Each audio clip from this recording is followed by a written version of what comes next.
राधे राधे भक्तजनों, आज आप सुनेंगे बृहस्पति बार की व्रत कथा। सालों पहले एक गांव में ऐसा गरीब धार्मिक ब्राह्मण रहता था जिसकी कोई संतान नहीं थी। वो रोज नहा धोआ कर मन से देवताओं की पूजा करते हुए संतान की मांग करता था। लेकिन ब्राह्मण की पत्नी खूब आलसी थी। वो ना स्नान करती थी और ना ही पूजा पाठ। पत्नी की इस आदत से ब्राह्मण दुखी रहता था। ब्राह्मण के धार्मिक गुणों से उसके घर में जल्दी ही संतान के रूप में एक पुत्री ने जन्म लिया। उसकी पुत्री भी ब्राह्मण के ही तरह धार्मिक थी। जैसे जैसे वो बड़ी हो रही थी, पूजा पाठ में उसका मन भी उतना ही लगने लगा। वो हर रोज सुबह उठती है, स्नान करती है और भगवान विष्णु का ध्यान करती है, जप करती है। इसी तरह वो बृहस्पतिवार का उपवास भी करने लगी। इससे ब्राह्मण के घर की गरीबी भी दूर हो जाती है। हर दिन पूजा पाठ करने के बाद वो पढ़ने के लिए स्कूल भी जाती थी। स्कूल जाते समय वो अपनी हाथों की मिट्टियों में जौ भर कर स्कूल के रास्ते में गिराती थी। जब वो स्कूल से वापस घर के लिए आती है तो गिराए गए जौ के दाने सोने में बदल जाते हैं, जिन्हें उठाकर वो घर लेकर चली आती है। एक दिन ब्राह्मण की बेटी सोने के जौ सूप से साफ कर रही थी। तभी वहाँ आकर उसकी माँ ने कहा, बेटी, सोने के जौ को साफ करने के लिए सोने का सूप होना चाहिए। ब्राह्मण की बेटी को माँ की बात एकदम सही लगी। उसके अगले बृहस्पतिवार को उपवास करने के बाद उस लड़की ने बृहस्पति देव से सोने का सूप मांगा। ब्राह्मण की बेटी हर बार पूरे विधि विधान से बृहस्पति देव की पूजा अर्चना करती थी। इससे प्रसन्न होकर भगवान उसकी सारी इच्छाएं भी पूरी कर देते थे। इसी तरह उन्होंने सोने के सूप वाली प्रार्थना को भी स्वीकार कर लिया। अगले दिन हर रोज की तरह ब्राह्मण की बेटी पूजा पाठ करके स्कूल गई और रास्ते में जौ के दाने बोते हुए गई। वापस आते समय जब वो जौ के दाने बीन रही थी तो उसे सोने का सूप भी मिल गया। सोने का सूप लेकर वो घर आई, जिससे उसने सोने के जौ साफ किया। एक दिन इसी तरह ब्राह्मण की बेटी घर के बाहर बैठकर सोने के जौ को सोने के सूप से साफ कर रही थी। तभी उसके घर के सामने से एक राजकुमार गुजर रहा था। राजकुमार ब्राह्मण की बेटी को देखते ही उस पर मोहित हो गया। जब वो अपने महल पहुंचा तो ब्राह्मण की बेटी के मुंह में उसने खाना पीना त्याग दिया। जब राजा को यह पता चला तो उन्होंने राजकुमार से इसका कारण पूछा। राजकुमार ने अपने दिल का सारा हाल राजा को बताया। अगले ही दिन राजा अपने मंत्री के साथ ब्राह्मण के घर गया और ब्राह्मण के सामने उसकी बेटी का विवाह अपने राजकुमार से करवाने का प्रस्ताव रखा। राजा का प्रस्ताव सुनकर ब्राह्मण काफ़ी खुश हो गया। उसने तुरंत ही विवाह करने के लिए हाँ कर दिया।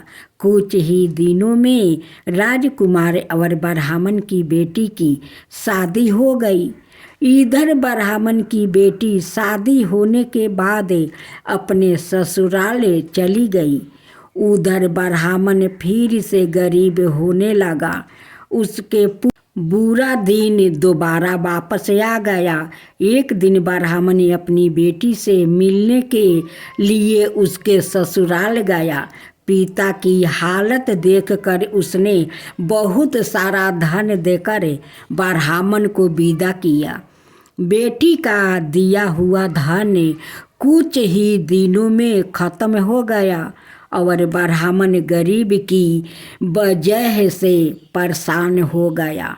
ब्राह्मण फिर से अपनी बेटी से मिलने के लिए महल गया और उसने बेटी को सारी समस्या बताई। अपने गरीब ब्राह्मण पिता की बात सुनकर उसकी बेटी ने कहा, पिताजी, कल आप माँ को लेकर मेरे पास आइए। मैं उन्हें बृहस्पति देव के उपवास और पूजन की विधि बताऊंगी। इसे करने से सारी समस्या दूर हो जाएगी। ब्राह्मण ने ऐसा ही किया। अगले दिन वो अपनी पत्नी को लेकर महल में बेटी से मिलने के लिए गया। पुत्री ने अपनी माँ को बहुत समझाया कि उन्हें असल त्याग कर सुबह स्नान करना चाहिए और भगवान विष्णु की पूजा करनी चाहिए। लेकिन ब्राह्मण की पत्नी ने उसकी एक भी बात नहीं सुनी। वो अभी भी पहले की तरह रहती थी। माँ की ऐसी हरकतों से तंग आकर एक दिन उसकी पुत्री ने माँ को एक कोठरी में बंद कर दिया। उससे जबरन सुबह स्नान करवाया और भगवान विष्णु की पूजा करवाई। इससे उसकी माँ की बुद्धि में सुधार हो गया। अगले ही दिन से ब्राह्मण की पत्नी सुबह उठती, स्नान करती है और भगवान विष्णु की पूजा करती है। साथ ही बेटी के बताए अनुसार हर बृहस्पतिवार के दिन वो उपवास भी करने लगी। इससे प्रसन्न होकर बृहस्पति देव ने उनकी सारी गरीबी और समस्या दूर कर दिया। फिर वो एक सुखी और संपन्न जीवन जीने लगे। इस व्रत के प्रभाव से मृत्यु के बाद ब्राह्मण और उसकी पत्नी को स्वर्ग का द्वार भी मिला। कहानी से सीख मिला, अलसाए करने से किसी भी तरह का काम नहीं बनता है। आलसाय को छोड़कर सुबह जल्दी उठकर पूजा पाठ की जाए तो मन भी शांत रहता है और मनोकामना भी पूरी होती है। हे बृहस्पति देव, जैसे उस ब्राह्मणी को आप सारे मनोकामना पूरा किया, वैसा ही सबको करना। कथा कहने वाले, सुनने वाले, हुंकार भरने वाले सब के ऊपर कृपा करना। हे बृहस्पति देव, कृपा करना। बृहस्पति देव की जय हो, बृहस्पति देव की जय हो। सुने तुलसी माता की कथा। याथा समय जब ननद की शादी हुई तो उसकी भाभी ने बारातियों के सामने तुलसी का गमला फोड़कर रख दिया। भगवान की कृपा से वो गमला स्वादिष्ट भोजन में बदल गया। गहनों के बदले भाभी ने ननद को तुलसी की मंजीरी बना दी तो वो सोने के आभूषण में बदल गई। वस्तु के स्थान पर तुलसी का जनेऊ रख दिया तो वो रेशमी वस्तु में बदल गई।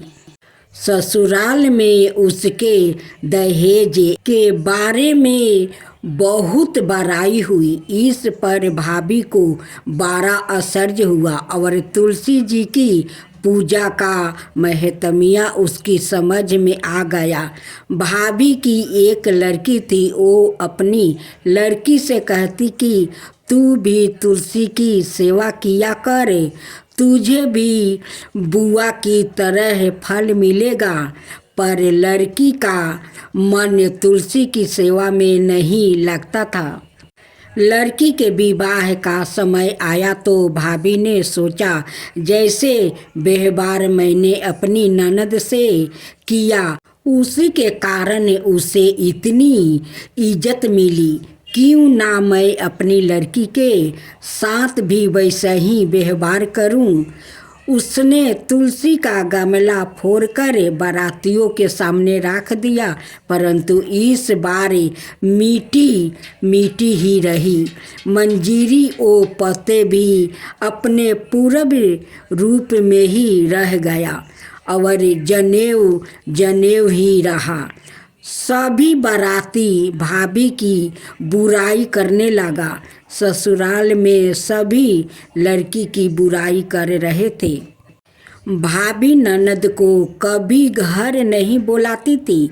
भाई ने सोचा मैं ही बहन से मिल आऊं, उनसे अपनी इच्छा पत्नी को बताई और स्वागत ले जाने के लिए कुछ मांगा।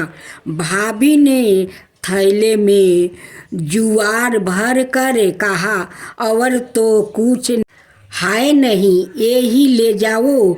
वो दुखी मन से चल दिया। भाला बहन के घर कोई जुआर लेकर आता है। बहन के नगर के समीप पहुंचकर उसने एक गौशाला में गाय सामने जुआर का थैला उलीट दिया। तब गौ पालक ने कहा, ए भाई, सोना मोती गाय के आगे क्यों डाल रहे हो। भाई ने उसको सारी बात बता दिया और सोना मोती लेकर प्रसन्न मन से बहन के घर गया। बहन बड़ी प्रसन्न हुई। कथा की लोक के यह है कि तुलसी की सेवा से संपन्न जीवन सुंदर और बढ़ता होता है। और तुलसी विवाह के दिन यह लोक कथा अवश्य पढ़नी चाहिए। की कथा, एक गांव में एक गरीब ब्राह्मण रहता था। वो हर दिन विधि विधान से भगवान विष्णु का आराधना करता था। एक दिन उसकी भक्ति से प्रसन्न होकर भगवान विष्णु ने उसे दर्शन दिया और ब्राह्मण से एक वरदान मांगने के लिए कहा। तब ब्राह्मण ने उसके घर माँ लक्ष्मी का निवास होने की इच्छा जाहिर की। तब भगवान विष्णु ने ब्राह्मण को लक्ष्मी प्राप्ति का मार्ग बताया। भगवान विष्णु ने कहा कि मंदिर के सामने एक स्त्री आती है और वो यहाँ आकर उपले थापती है। तुम उसे अपने घर आने का आमंत्रित देना, और वो माँ लक्ष्मी है। भगवान विष्णु ने ब्राह्मण से कहा, जब माँ लक्ष्मी सवाए तुम्हारे घर पधारेगी तो घर धन धन से भर जाएगा। यह कहकर भगवान विष्णु अंतर्ध्यान हो गया। अगले दिन ब्राह्मण सुबह सुबह मंदिर के पास बैठ गया। लक्ष्मी माँ उपले थापने के लिए आई तो ब्राह्मण ने उनसे घर आने का निवेदन किया। ब्राह्मण की बात सुनकर माता लक्ष्मी समझ गई कि यह विष्णु जी के कहने पर ही हुआ है। लक्ष्मी जी ने ब्राह्मण से कहा कि मैं तुम्हारे साथ चलूंगी, लेकिन तुम्हें पहले महालक्ष्मी व्रत करना होगा। 16 दिन तक व्रत करने और 16वां दिन चंद्रमा को अर्घ देने से तुम्हारी मनोकामना पूरी हो जाएगी। ब्राह्मण ने माँ लक्ष्मी के कहे अनुसार वो किया और माँ लक्ष्मी को उत्तर दिशा की और मुख करके पुकारा। इसके बाद माँ लक्ष्मी ने अपना वचन पूरा किया। माना जाता है कि तभी से महालक्ष्मी व्रत की परंपरा शुरू हुई थी। अब सुने गणेश जी की कहानी। एक बुढ़िया माई थी। मिट्टी के गणेश जी की पूजा करती थी। रोज बनाए रोज गल जाए। एक सेठ का मकान बन रहा था। वो बोली, पत्थर का गणेश बना दो। मिस्त्री बोले, जितने समय में हम तेरा पत्थर का गणेश बनाएंगे उतने में अपनी दीवारें जोड़ लेंगे। बुढ़िया बोली, राम करे तुम्हारी दीवार टेढ़ी हो जाए। अब उनकी दीवार टेढ़ी हो गई। ओ चीने और ढाह देवे, चीने और ढाह देवे। इस तरह करते करते शाम हो गई। शाम को सेठ आया। उसने कहा, आज कुछ भी नहीं किया। ओ मिस्त्री कहने लगे, एक बुढ़िया आई थी। वो कह रही थी, मेरा पत्थर का गणेश बना दो। हमने नहीं बनाया तो उसने कहा, तुम्हारी दीवार टेढ़ी हो जाएगी। तब से दीवार सीधी नहीं बन रही है। हम बनाते हैं और ढह जाते हैं। सेठ ने बुढ़िया को बुलाया। सेठ ने कहा, हम तेरा सोने का गणेश बना देंगे, हमारी दीवार सीधी कर दो। सेठ ने बुढ़िया को सोने का गणेश बना दिया। सेठ की दीवार सीधी हो गई। जैसे सेठ की दीवार सीधी की वैसा ही सबकी करना। अब गणेश जी की दूसरी कथा। एक बुढ़िया थी। वो बहुत ही गरीब और दृष्टिहीन थी। उसके एक बेटा और एक बहू थी। वो बुढ़िया सदाए गणेश जी की पूजा किया करती थी। एक दिन गणेश जी प्रकट होकर उस बुढ़िया से बोले, बुढ़िया माँ, तू जो चाहे सो मांग ले। बुढ़िया बोली, मुझसे तो मांगना नहीं आता है, कैसे और क्या मांगूं। तब गणेश जी बोले, अपने बहू बेटे से पूछ कर मांग ले। तब बुढ़िया ने अपने बेटे से कहा, गणेश जी कहते हैं तू कुछ मांग ले, बताओ मैं क्या मांगूं। पुत्र ने कहा, माँ तू धन मांग ले। बहू से पूछा तो बहू ने कहा, नाती मांग लो। तब बुढ़िया ने सोचा कि यह तो अपने अपने मतलब की बात कह रहे हैं। अत उस बुढ़िया ने पड़ोसिन से पूछा तो उसने कहा कि बुढ़िया तू तो थोड़ी दिन जिएगी, क्यों तू धन मांगे और क्यों तू नाती मांगेगी। तू तो अपने आँखों की रोशनी मांग ले, जिससे तेरी जिंदगी आराम से कट जाएगी।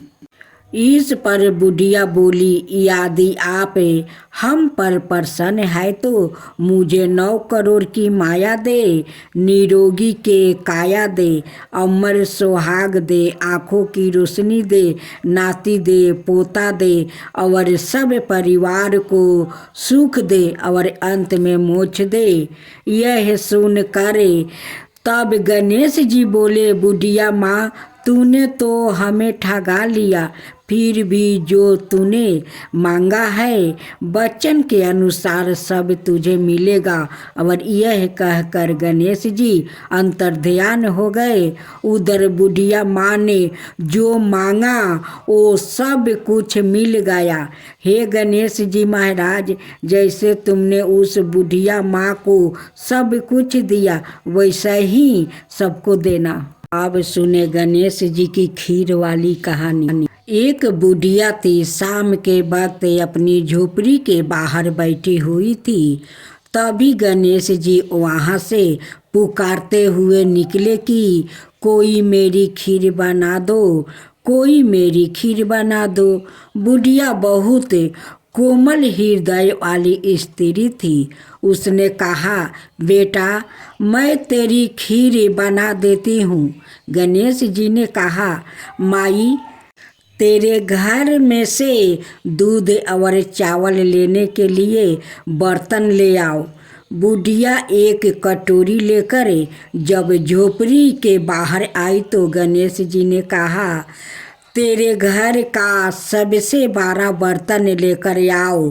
बुढ़िया को थोड़ी झंझलाहट हुई, पर उसने कहा, चलो बच्चे का मन रख लेती हूँ। और अंदर जाकर वो अपने घर सबसे बड़ा पतीला लेकर बाहर आई। गणेश जी ने चमचा में से दूध पतीले में ढालना शुरू किया। तब बुढ़िया के आश्चर्य की सीमा नहीं रही जब उसने देखा दूध से पूरा पतीला भर गया है। एक के बाद एक बर्तन झोपड़ी से बाहर लाती गई और उसमें गणेश जी दूध भरते चले गए। इस तरह से घर के सारे बर्तन दूध से लबलाबा भर गया। गणेश भगवान ने बुढ़िया से कहा, मैं स्नान करके आता हूँ, तब तक तू खीर बना लो, मैं वापस आकर खाऊंगा। बुढ़िया ने पूछा, मैं इतनी सारी खीर का क्या करूँगी? इस पर गणपति जी बोले, सारे गांव को दावत दे दो। बुढ़िया ने बड़े प्यार से मन लगाकर खीर बनाई। खीर की भीनी भीनी मीठी मीठी खुशबू चारों दिशाओं में फैल गई। खीर बनाने के बाद वो हर घर में जाकर खीर खाने का न्योता देने लगी। लोग उस पर हंस रहे थे। बुढ़िया के घर में खाने को दाना नहीं है और यह सारे गांव को खीर खाने की दावत दे रही है। लोगों को कुतूहल हुआ और खीर की खुशबू से लोग घींचे चले आए। लो, सारा गांव बुढ़िया के घर में इकट्ठा हो गया। जब बुढ़िया की बहू को दावत की बात मालूम हुई तब वो सबसे पहले वहाँ पहुँच गई। उसने खीर से भरे पतीले को जब देखा तो उसके मुंह में पानी आ गया। उसे बड़ी जोर से भूख लगी हुई थी। उसने एक कटोरी में खीर निकाल ली और दरवाजे के पीछे बैठकर खाने की तैयारी करने लगी। इसी बीच एक छींटा गिर गया और गणपति जी को भोग लग गया और वो प्रसन्न हो गए। अब पूरे गांव को खाने की दावत देकर बुढ़िया वापस अपने घर आई तो उसने देखा बालक वापस आ गया था। बुढ़िया ने कहा, बेटा खीर तैयार है, भोग लगा लो। गणपति जी बोले, माँ भोग तो लग चुका है, मेरा पेट पूरी तरह से भर गया है, मैं तृप्त हूँ, अब तू खा ले, अपने परिवार और गांव वालों को खिला दे। बुढ़िया ने कहा, यह तो बहुत ज़्यादा है, सबका पेट भर जाएगा, इसके बाद भी यह बच जाएगी। उस बीच खीर का मैं क्या करूँगी? इस पर गणेश जी बोले, उस बीच खीर को रात में अपने घर के चारों कोने में रख देना। और बुढ़िया ने ऐसा ही किया। जब सारा गांव जी भर कर खा चुका तब भी ढेर सारी खीर बच गई। उसने उसके पात्रों को अपने घर के चारों तरफ रख दिया। सुबह उठकर उसने क्या देखा, पतीले में खीर के स्थान पर हीरे जवाहरात और मोती भर गया है। वो बहुत खुश हुई। उसकी सारी दलीदारता दूर हो गई और वो आराम से रहने लगी। उसने गणपति जी का एक भाव मंदिर बनवाया और साथ में एक बड़ा सा तालाब भी खुदवाया। इस तरह उसका नाम दूर दूर तक प्रसिद्ध हो गया। उस जगह वार्षिक मेला लगने लगे। लोग गणेश जी की कृपा प्राप्ति करने के लिए। अब सुने लपसी तपसी की कथा। एक लपसी था, एक तपसी था। तपसी हमेशा भगवान की तपस्या में लीन रहता था। लपसी रोजाना सवा शेर की लपसी बनाकर भगवान का भोग लगाकर ही जिमाता था। एक दिन दोनों झगड़ा करने लगा। तपसी बोला, मैं रोज भगवान की तपस्या करता हूँ, इसलिए मैं बारा हूँ। लपसी बोला, मैं रोज भगवान को सवा शेर लपसी का भोग लगाता हूँ, इसलिए मैं बारा हूँ। नारद जी वहाँ से गुजर रहे थे। दोनों को झगड़ता देखकर रुक गए और उनसे पूछा कि तुम क्यों लड़ रहे हो। तपसी ने खुद के बारा होने का कारण बताया और लपसी ने अपना कारण बताया। नारद जी बोले, तुम्हारा फैसला मैं कर दूंगा। दूसरे दिन लपसी और तपसी नहाकर अपनी रोज की तरह भक्ति करने आए तो नारद जी ने छुप करके 1.25 करोड़ की एक औंठी उन दोनों के आगे रख दिया। तपसी की नज़र जब औंठी पर पड़ी तो उसने चुपचाप औंठी उठाकर अपने नीचे दबा लिया। लपसी की नज़र औंठी पर पड़ी, लेकिन उसने ध्यान नहीं दिया। भगवान को भोग लगाकर लपसी खाने लगा। नारद जी ने सामने आए तो दोनों से पूछा कि कौन बारा है। तो नारद जी ने तपसी से खारा होने को कहा। वो खारा हुआ तो उसके नीचे दबी औंठी दिखाई पड़ी। नारद जी ने तपसी से कहा, तपस्या करने के बाद भी तुम्हारा चोरी करने की आदत नहीं गई, इसलिए लपसी बारा है। तुम्हें तुम्हारी तपस्या का कोई फल भी नहीं मिलेगा। तपसी शर्मिंदा होकर माफ़ी मांगने लगा। उसने नारद जी से पूछा, मुझे मेरी तपस्या का फल कैसे मिलेगा। नारद जी ने कहा, यदि कोई गाय और कुत्ते की रोटी नहीं बनाएगा तो फल तुम्हें मिलेगा। यदि कोई ब्राह्मण को जिमा कर दक्षिणा नहीं देगा तो फल तुझे मिलेगा। यदि कोई साड़ी का साथ ब्लाउज नहीं देगा तो फल तुझे मिलेगा। यदि कोई दिए से दिए नहीं जलाएगा तो फल तुझे मिलेगा। यदि कोई सारी कहानी सुने लेकिन तुम्हारी कहानी नहीं सुने तो फल तुझे मिलेगा।